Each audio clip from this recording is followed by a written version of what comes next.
1075 The Game Podcasting is sponsored by Modern Exterminating, a family-oriented company. Professional, honest, and dependable pest control solutions. We're your one-stop shop for all pests. Good umpires don't have short tempers.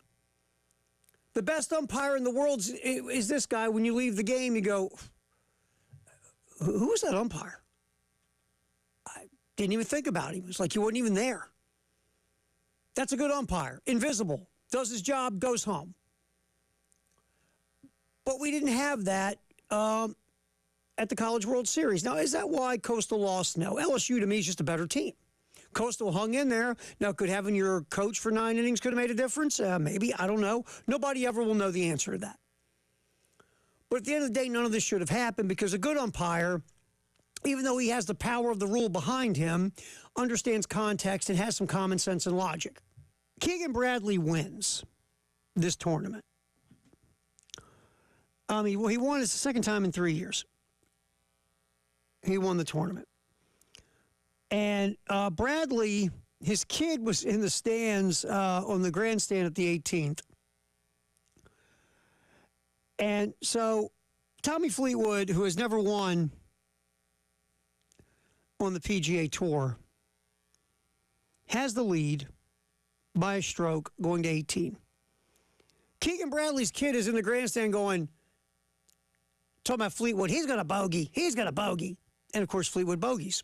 And while Fleetwood bogeys to go a stroke back, Keegan Bradley knocks down a birdie, and Bradley steals the tournament on the 18th.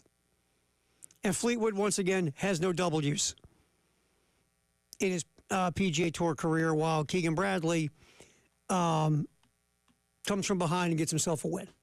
So Liam Coen last year took over in Tampa as the offensive coordinator. His first year in the NFL really being an offensive coordinator. It's like I said, under Sean McVay, you're not the offensive coordinator. And to be fair, the dude he took over for in Tampa, Dave Canales, got the head coaching gig with the Panthers, and we'll get to them in a minute. So Canales had really built that offense. And there was talent on the offensive side of the ball in Tampa. And to Liam Cohen's credit, he came in and didn't screw it up. Did a nice job. Bucks made the playoffs in the worst division maybe in the history of football. And so Coen parlayed that into the Jacksonville gig. Now, again, the Jags hire a guy who has zero head coaching experience, very little offensive coordinator experience. But could it work out? Sure. We've said this many times. You never truly know if a guy's going to be a good head coach until he becomes a head coach. I thought it was kind of a curious hire. It was kind of a head-scratcher to me. I wouldn't have hired Liam Coen, but we'll see where that goes. Think about the Jags. A couple years ago, a playoff-type squad, now sitting 28th behind the Panthers. On this day in 1917,